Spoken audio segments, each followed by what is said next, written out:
Deji Adeyeji was just on Arise News, to discuss more on the upcoming protest. Just take a look at it and we'll be right back. That you did not organize, that you were not invited to join. Right. And these are just hungry people who are being paid by the government to come on air and embarrass themselves and their families.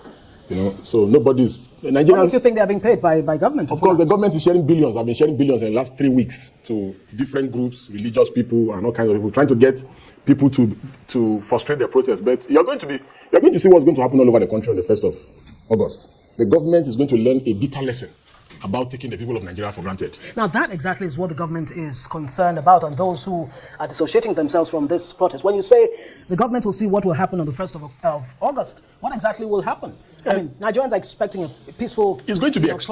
It's going to be extremely peaceful. Right. Extremely. Nigerians are going to express themselves in line with Section 40 of the Constitution, that Nigerians have the right to assemble, to gather, and to express their grievances at government at all levels. And this is an inalienable right of every citizen of this country. The government cannot tell people when to protest, or how to complain about maladministration of the government, especially considering the fact that this president today was a perpetual protester. He saw a man that has funded protests against government. He has always been in the opposition funding protests against government, and basically, because he has been doing it, I don't know how someone who has been funding protests no longer wants protests when he's now in the saddle of leadership. And because karma is the universal donor. It must go round, because you funded protests against the Jonathan government in 2012 when over subsidy removal. Today you have removed subsidy, and today you do not want Nigerians to protest. And they've been calling groups for the past 3 weeks to the villa, to all kinds of places, to ministries, to give them money, to go and be organizing town hall meetings. Has and all your these group things. been invited? Severally, we have. Severally. Right. We have declined. We have spoken to some people in government, and we have told them, we said, if you want this protest not to hold, remove fuel subsidy. Bring back fuel subsidy. If you want this protest not to hold, do ABC, things that will improve the life of people, not collect money, collect dollar from people in government, and you go on television and start embarrassing yourself. All right, Beluchuku, we saw you in one of the reports there, distancing yourself from the protest. Is it that this hunger, the biting hunger, the hardship, does not affect you? You're of the youth wing of the Christian Association of Nigeria. Are you not impacted by the overall, downturn in the economy? And don't you empathize or sympathize with what those who are calling for protest are saying? Good. Thank you so much, we know that CAN is a non-political organization, and we are not answerable to anybody. We are independent, and the press conference we granted today, we draw inspiration and clue from our parent body.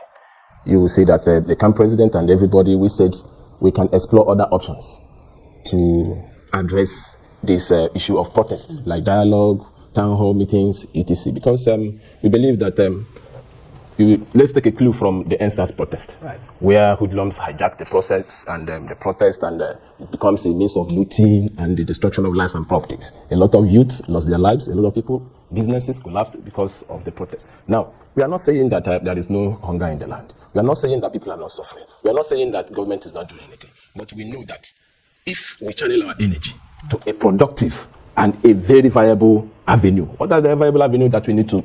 Let's engage the government. Let's call for a round table. Let's call the government. Let's call the president, the minister, everybody. Let's call the youth of the country to come out and say, sir, let's articulate our points one after the other. This is point A, this is point B, this is point C, this is point D, up to Z. And we can be able to tell the government that, please, sir, or the people at the helm of affairs, the president, the vice president, the ministers, the senate president, we can articulate all these things and submit to the National Assembly, submit to the president, submit to the... but those who insist on going ahead with the protest, they are saying that the president or the government seems to be, not non-committal. Quite aloof in terms of really engaging not just the youth, but Nigerians as a whole. It's a lie. Let me not say this. Right. I'm not for or against. Right. Let me not tell you this. That if we engage the government, okay, let's take for example, before this protest or whatever, I'm calling that there should be no protest because it will lead to loss of lives and properties. Let us engage the government and say, okay, Mr. President, the youth of this nation want to see you on Tuesday or Monday. We are calling on you, come and address us. Let's bring representatives from all the states, from all the civil society organizations, from every angle. Both religious groups. Let us see if the president will not listen to us. I know the president... What are you waiting for to call for that? No, today we articulated our points. I'd also like you to quickly respond to what Deji said, that this government is spending billions of naira to induce people, groups like yourself, to pull out or distance yourself from the protest. Thank God that CAN, Christian Association of Nigeria, cannot even think of it that we are going to collect money from who? Who is going to give us money? Who is going to give CAN money? Can we not do that? Right. But now, let me just say this. Nobody gave youth wing of Can money or Can to pull out of protest. We have never been involved in protest, and we can never protest. What we will do is we will pray to God and commit our protest to God. God, please, this is what we need in the country. We believe in prayers, and I believe God answers prayers. If we come, that is it. And Nigerians are Are there no tired other means of engaging government outside of protest that may lead to chaos, anarchy? That's what the security operatives are saying. Yeah, you see, Nigerians are tired of prayers for things that leaders are elected to do. Why don't you pray before? Why don't you be praying instead of going to the toilet to ease yourself and be saying God should come and help you ease yourself? Things that God has given you the capacity, the power. It's only Nigeria. Nigeria is the world headquarters of fake pastors and 419s who stay on the pulpit and deceive people. A country where leaders are elected to do a job, they don't do it. Religious leaders will be telling you to pray for them. So you think God is that jobless to come and be helping your leaders to fix the country? So these are the people who they enable bad leadership and bad governance in this country. Why are Nigerians protesting? Very simple. Yeah. It's because there's massive hunger, disillusionment, and discontentment in the country. That's the reason why Nigerians are protesting. This president, you say you want to dialogue with the president.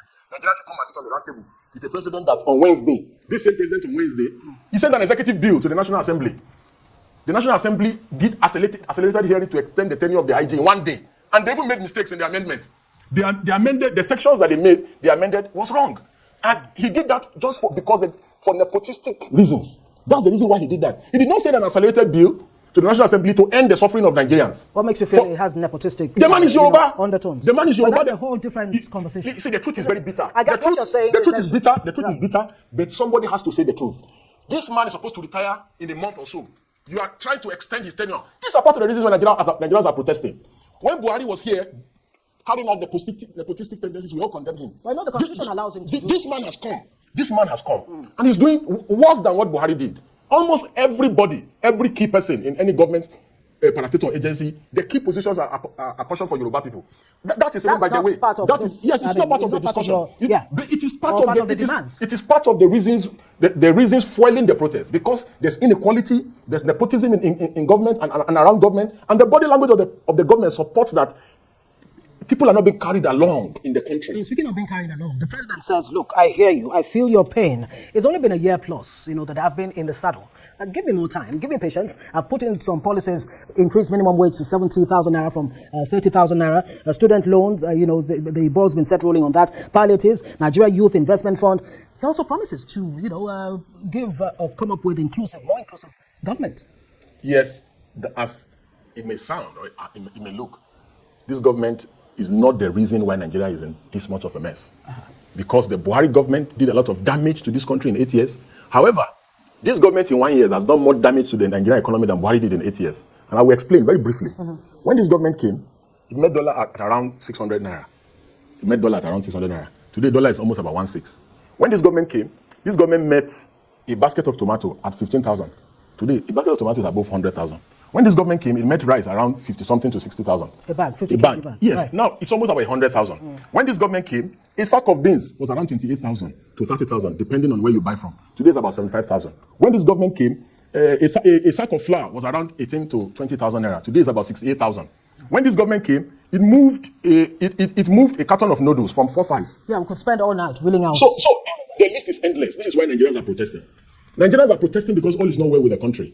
And you cannot tell Nigerians that, this is how you should protest. It's very simple. Today, what are the issues? We are battling with hyperinflation. Right. And we are battling with a situation where 100,000 is now the new 10,000 naira.